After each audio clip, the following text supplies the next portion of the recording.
So we good? Yeah, man. Yeah, what was with the Violent Twizzlers distribution? I'm just getting stronger. Oh, I see. Just whipping Twizzlers at people. Yeah, you want some of this one? No, that one's in your mouth. They're going to spit it at me. Oh, okay. I'm good. So, if my math is correct, we're on episode 65. Okay. I'm bad with numbers. Well, since you know what I'm bad with? I'm bad with planning things. Yeah. So we didn't plan anything for 65. No. And we're gonna play on the numbers, which we haven't done for a couple episodes now. We're gonna play on the numbers. I think we need to talk about forest creatures. Okay. I think of that. Let's go to the intro and then, make them wait a minute.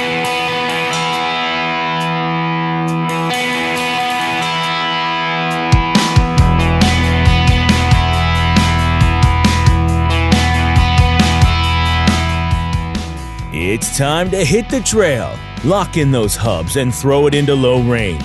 Because you are listening to Wheelin' with Keith and Johnny Orange, broadcasting from the Thin Line Off-Road Studio. They're here to talk about 4x4s, trucks, and everything to do with enjoying the great outdoors. Buckle up.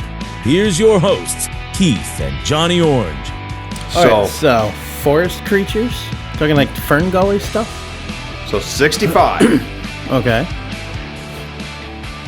was the introduction. I need like a drum roll here or something. Yeah, little drum roll of one of the most iconic motors of all time. Okay. That is named after a fuzzy little forest creature Okay. that likes to stick you with needles. A porcupine? Yeah. Okay. I'm so lost. It's not even funny. Never heard of a porcupine motor? Nope. Most people haven't. Because the name was eventually changed over to being a rat motor. Oh, I've heard of that. I don't rat know motor anything is? about it. Nope. Heard of it. Don't know anything about it, though. Big block Chevy. Ooh. The big block Chevy V8. As we know it through most of history, because it's now been discontinued. Yeah. It's available only as a crate motor from GM Performance Parts, but as for being in a vehicle like a truck, car, I'm not even sure that boats might still be using versions of them. I don't know. I lost track of that. But Only diesels belong in boats. yeah. So and let's not get too historical, but I just figured we'd just talk about it for a minute. Yeah. The original big block Chevy, as we mentioned before, was the 58 348 W head block, which is the one that eventually became the 409, the She's So Fine My 409. That one. You know what I'm talking about? No. My 4-speed dual quad posi traction 409. You never heard that 50 song? Nope. Definitely never heard that. You ever heard of 409? I've heard of 409. Yeah, it's a spray cleaner. Yeah. Oh, Jesus. That's how you beat me to the punch. I'll say not the house cleaner, but I heard you start. I had to get it first. all right. Yeah. The original big block Chevy was the 348 and 409 series that lasted from 1958 to 1964. Yeah. I'm not really sure why they decided to redesign it. I know that they had issues because the cylinder heads were not machined at 90 degrees on those. They were actually angled like 70 degrees or something like that. It's a Weird. really odd, and it takes a special machine to like remachine those. Yeah. And so they started to redesign the big block Chevy into what originally was called the porcupine motor, and it was because the valves just kind of all stuck out from the sides the way that they... Like a porcupine. Well, I mean, in reality, it wasn't much different than any other motor that ever been made, but for some reason, somebody wanted to call it that. And so they called it the porcupine motor in the very beginning. And in 63-ish, around there, they started to run them in NASCAR. Gotcha. And testing. Yeah. But it wasn't available to the general public till 65, the 396 big block Chevy V8, which was at that point it wasn't as large as the 409, but it was a pretty hefty size motor. And within a few years, they bumped it up to a 427, and then by 1970 to a 454, which is kind of the most iconic big block Chevy was the 454. Yeah. And the 454 ran all the way through into the early 2000s as a truck motor. I never realized that. I thought that was like a 70s, 80s thing. No, I mean, you saw a lot of them then, but I want to say around 75 or 76 was the last year you could get one in a car. Gotcha. Makes sense. And then it was a truck motor only. Yeah. But, But anyways, Smokey Unick, the NASCAR driver back in the day, was a big block Chevy guy. And he one of the moonshine guys?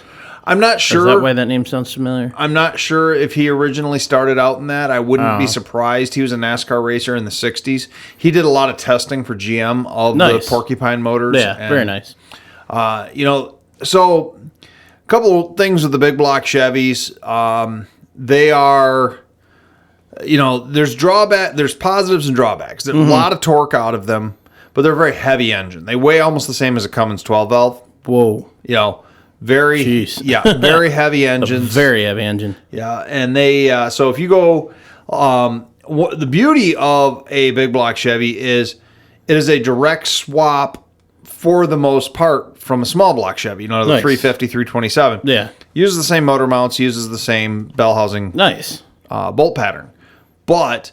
The cylinder heads are larger. The exhaust manifolds are different. Yeah. The engine is physically wider at the top and taller. So just because you got a small block in something doesn't mean that a big block will fit. But 9 times out of 10 it with will. Some shoehorning a little bit of additional exhaust work and stuff. Yeah. That's cool. So really great engines. We've got one in the museum.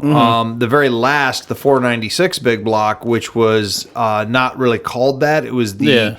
It was known mostly as a 8100 or 8.1 What's liter. that in? It's not in anything. It's that silver one that we have on the pallet. Okay. The display engine from 2003. Yeah. I want to say 2009 was the last year that they discontinued the big blocks. And that was during GM's bailout phase when they were getting rid of a lot of unprofitable products.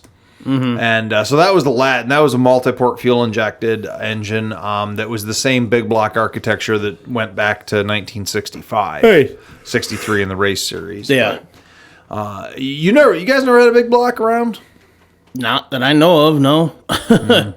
I've never wheeled with one. Yeah. I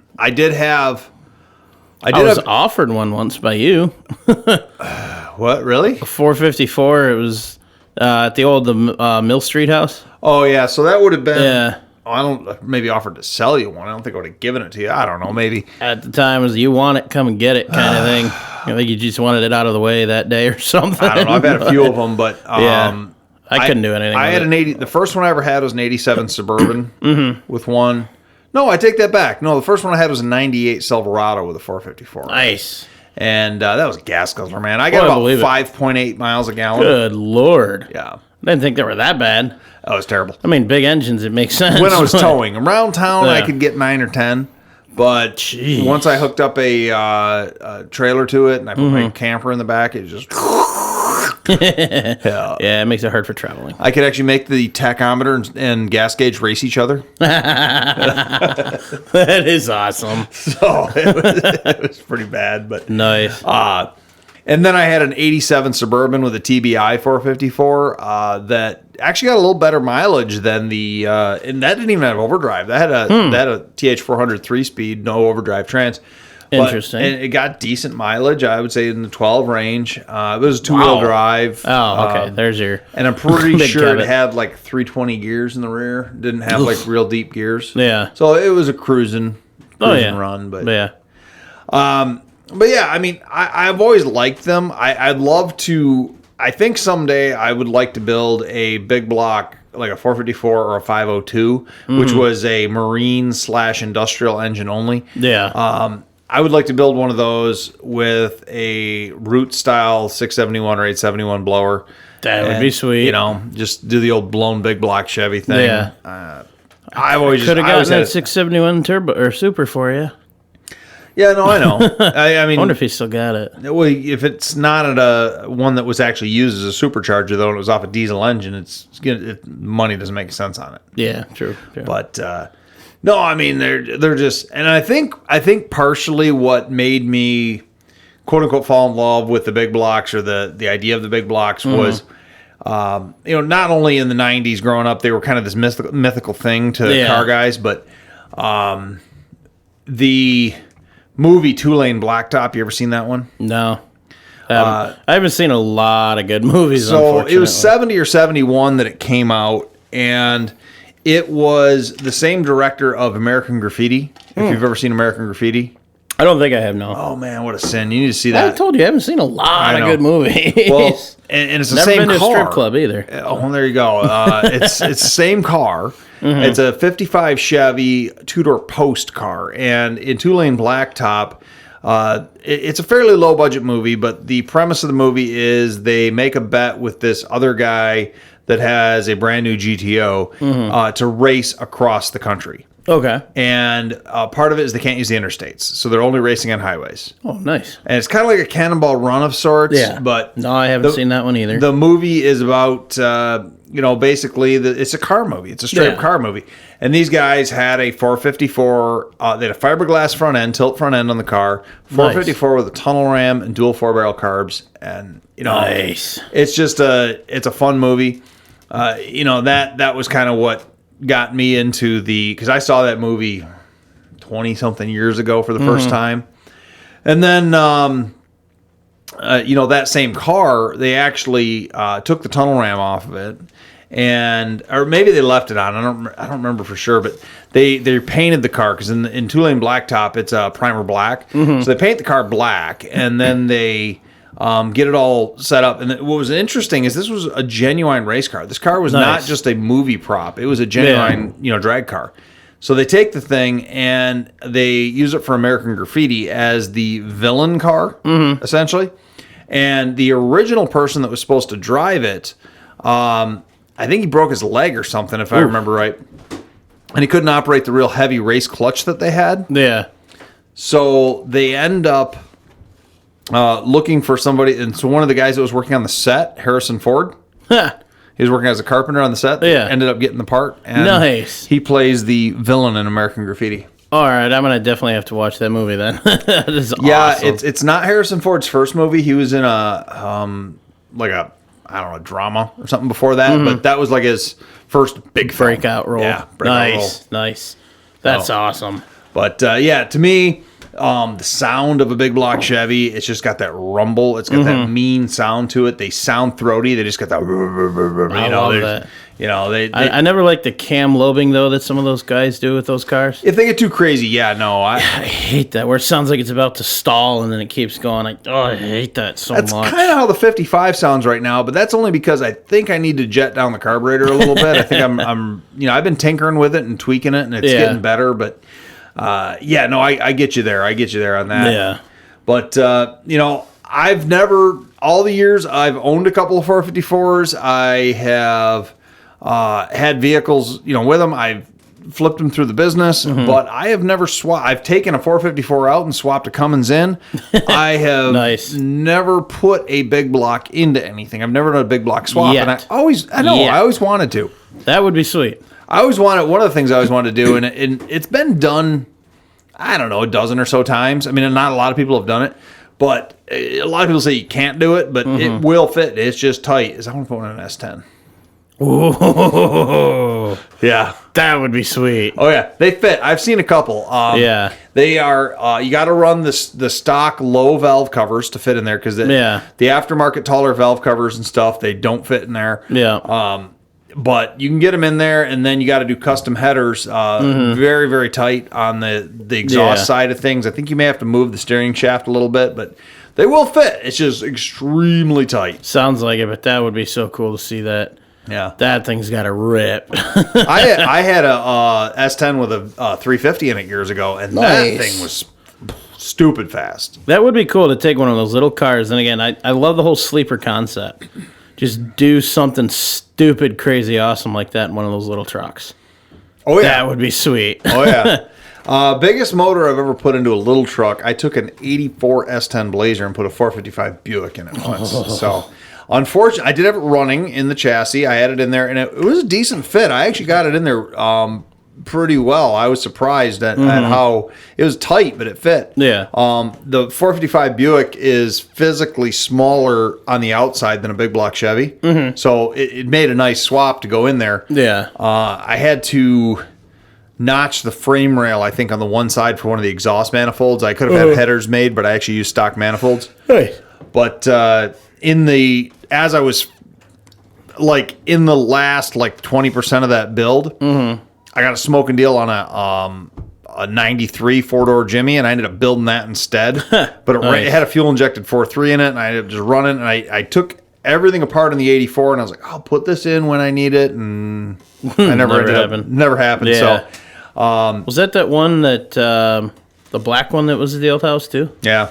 All right, I have parts from that. Yeah. Well, I at least have the 2 rear leaf spring packs. Yeah, I was. It lives on. Yeah, it was a fun old truck, but I believe it. yeah, man. I've definitely had the big blocks on the mind. I've thought about putting one in the 55 someday. Will I do it? I don't know, because now you're looking at, you got to change out the front springs because they're too heavy for the small block springs. You know, in a 50 Chevy, it's easy because they make headers for it. They make everything you need. Nice big engine room too, so you get plenty of room to bolt work, in which affair, is awesome. Real easy to go. I'd like to, like you were saying, I'd like to put one in something stupid. Yeah. Like, you know. I've always loved that idea. Just stupid shit that doesn't make sense, that doesn't belong. It's just 2 different vehicles and blend them together. I don't know why. I've always loved that. I'll tell you one of my things, and it's probably one of those builds that I will absolutely never do, but if I ever actually get the time and money, I want to do it.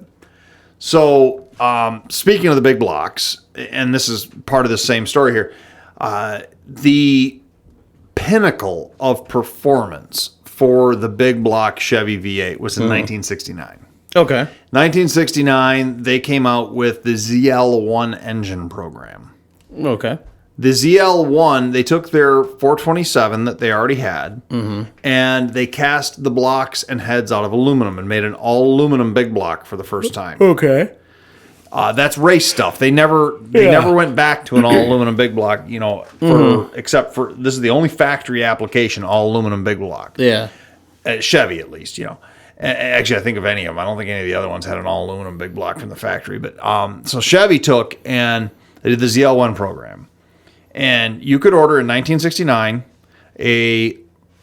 assumedly any of their product line with a ZL1 engine. Now, it was a 427, but it was bumped up at bigger cam, higher compression, bigger carburetor. I don't know off the top of my head the specs of it, but I want to say it was around 425 horse. Oh, nice. Which was pretty good for 1969. Yeah. Okay. But it was all aluminum. Yeah. So it was light. It was light. Light as hell. In the end, 69 Camaros. So it happened to be 69 and 69. 69 Camaros got the ZL1 big block. Nice. They're worth a fortune today. I'll believe it. 2 Corvettes got it. Nice. And that was it. Yeah. Then they built about another 200 engines to be sold to drag racers. GM, about 30 years later, brought the ZL1 back as a crate engine. Huh. And it's pretty much the same engine they produced back in 1969 with a few little modern tweaks to it. So you can get a all aluminum big block ZL1 engine, either an original or you can get a very expensive or one of the updated ones. Now, here's where my crazy idea comes in. I like it already. 1969 was also, because it was a 1 year only thing. They did not offer the ZL1 in 1970. It was 1 year only. Yeah. I don't know why the program stopped. I know that we were getting into the fuel crises and all sorts of other things, but 1969 was also the very last year for the Chevrolet Corvair. Rear engine little sports coupe thing they had. Had a little pancake flat engine. Where this is going.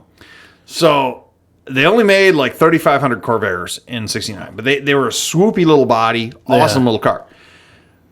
there was a couple companies back in the day that actually offered a swap kit to take a whole Oldsmobile Tornado or Cadillac Eldorado big block engine and transaxle and put it in the back of the Corvair. So this is going where I think it's going. Yeah, but I want to do one that's more factory looking. Instead of getting rid of the rear seat and having the engine right behind the front seats, I want to mount the engine in the back of the car facing rearwards, just like it was in the Corvair. All aluminum because it's light. Yeah. Big block 427 and build a ZL1 Corvair. Build a Phantom car. I love Phantoms. Cars that could have been built but never were. Yeah. That would be sweet. So but the thing is, if you're going to mate it to the Corvair transaxle, which is kind of weak, but if you're going to do it, the Corvair engines turn backwards to all conventional engines. Okay. So you'd have to use a marine cam and a marine distributor and run the engine backwards. Yeah. Which is possible because big blocks have been in boats for years. Yeah. So you just use a reverse gear for it. Or you made it to something like, say, a Porsche 911 transaxle, which is much stronger. Yeah. And then put it back. And it's all under the car. No one can see it anyways. But I'd love to do that. And then you'd have to weight the front a little bit because it's still going to be significantly heavier than the original engine. But you have to weight the front. You have to hide a radiator somewhere in it because you're going from an air-cooled car now to a water-cooled car. But, man, I think that would be awesome. That would be so cool. And the way you got to do it, because most of the ZL1 Camaros, they weren't flashy. They came in black with steel wheels and little dog dish hubcaps. I like it. They were sleepers. Yeah, I love that. They looked like the 6-cylinder version of the car, but they were just rip snorting. They were base model cars with this insane engine in them. That's awesome. So that's what I want to do. I'll do like a black Corvair, 4-speed manual, vinyl interior. Looks like a stock Corvair. That would be awesome. With a big block in the back. And just, I like it. So. Your ideas, I like your ideas better than most of mine. Well, I mean, I like the idea of diesel swapping crap. I got really close to buying the car to do this, too, because there was a 69 two-door Corvair. It was just hard to find the 69s. Yeah. There was one without an engine.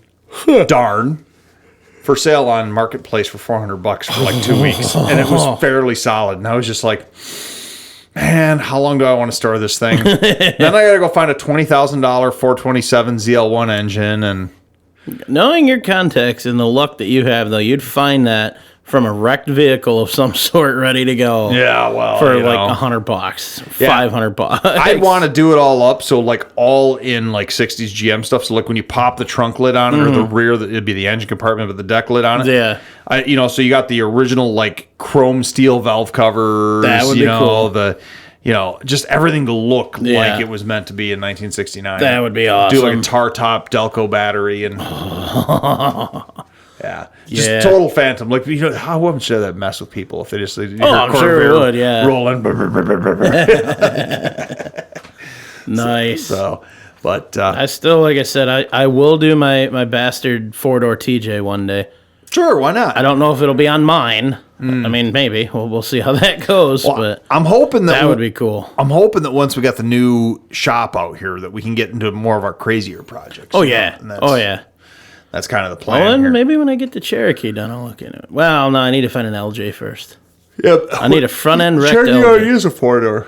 No, but for my TJ build. Oh, okay. Yeah, I need an LJ from the A pillar back and a TJ from the B pillar forward. There you go. That's it.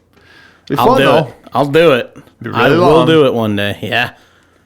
But 4-door, long cargo space. Yeah. Have to do a custom top. It's basically going to be a Gladiator. Yep. TJ I'm okay Gladiator. with that. Yeah. I'm okay with that. That'd be cool. I would love it. Separate bed or integral body? Pardon? Separate bed or integral body? Oh, use the whole LJ. Okay, so it's going to be an integral body. I guess, yeah. So the Gladiator's got a removable bed. Yes, yeah. No, I don't want that. I want straight up a 4-door TJ. Gotcha. So I'm going to mate an LJ to the TJ. Gotcha.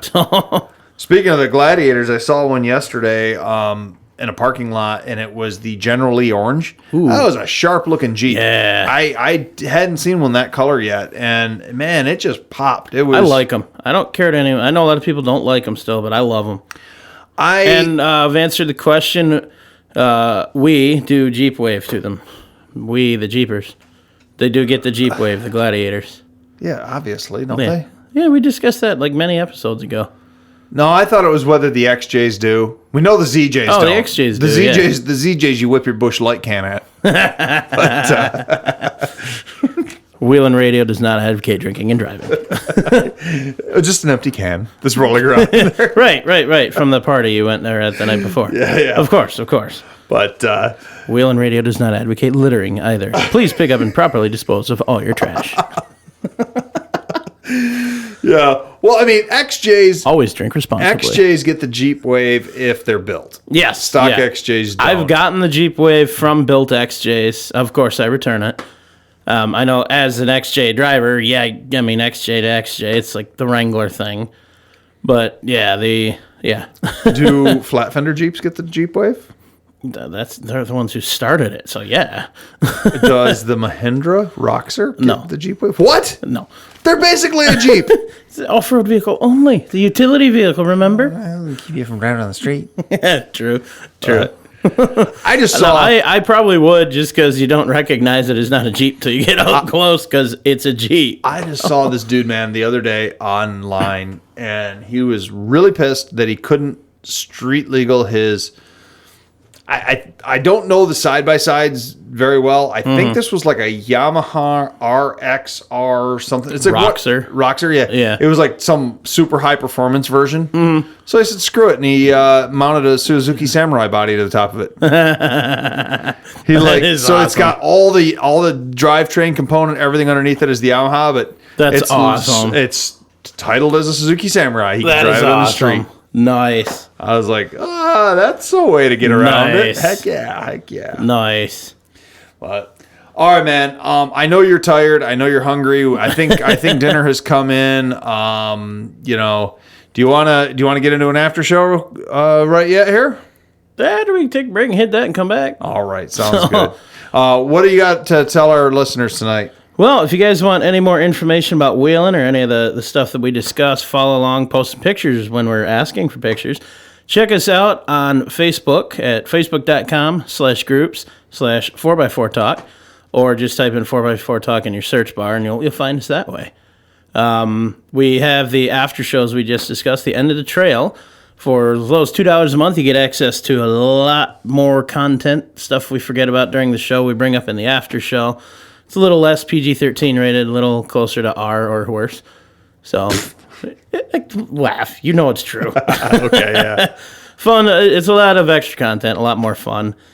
A huge thanks, of course, to Mr. Andrew, our producer. Without him, none of this stuff would be possible. So, thanks again to you, good buddy.